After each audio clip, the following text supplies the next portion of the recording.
નમસ્કાર મિત્રો, અમારી ગુજરાત ન્યૂઝ ચેનલમાં તમારું સ્વાગત છે. અત્યારે હાલની સૌથી મોટી અને દુઃખદ ખબર સામે આવી રહી છે. દીવ દમણ દાદરાનગર હવેલીના પ્રશાસક પ્રફુલ્લ પટેલના ધર્મપત્નીનું નિધન.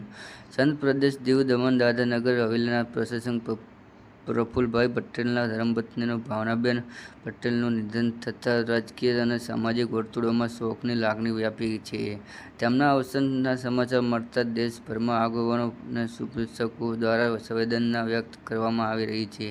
જી હા મિત્રો, તમને એ પણ જણાવી દઈએ કે વડાપ્રધાન નરેન્દ્ર મોદીએ સોશિયલ મીડિયા પ્લેટફોર્મ એક્સ પર શોક વ્યક્ત કરતા લખ્યું કે સંત પ્રદેશ દાદરાનગર હવેલીના અને દમણ અને દીવના પ્રશાસક પ્રફુલ્લભાઈ પટેલના ધર્મપત્ની ભાવનાબેન પટેલના અવસાન સમાચારથી દુઃખદ. વર્ષોથી આ પરિવાર સાથે મારો નિષ્ઠાનો પરિચય અને ઘનિષ્ઠ સંબંધ રહ્યો છે. આ દુઃખની ઘડીમાં હું પરિવારજનોને હૃદયપૂર્વક સાંત્વના પાઠવું છું અને પરમાત્માને સ્વસ્થ આત્માને શાંતિ આપે તેવી પ્રાર્થના કરું છું. જી હા મિત્રો, તમને એ પણ જણાવી દઈએ કે આ હતા આજના તાજા સમાચાર અને અમારી ચેનલ પર નવો હો તો લાઇક, શેર અને સબસ્ક્રાઈબ કરી દેજો. ધન્યવાદ.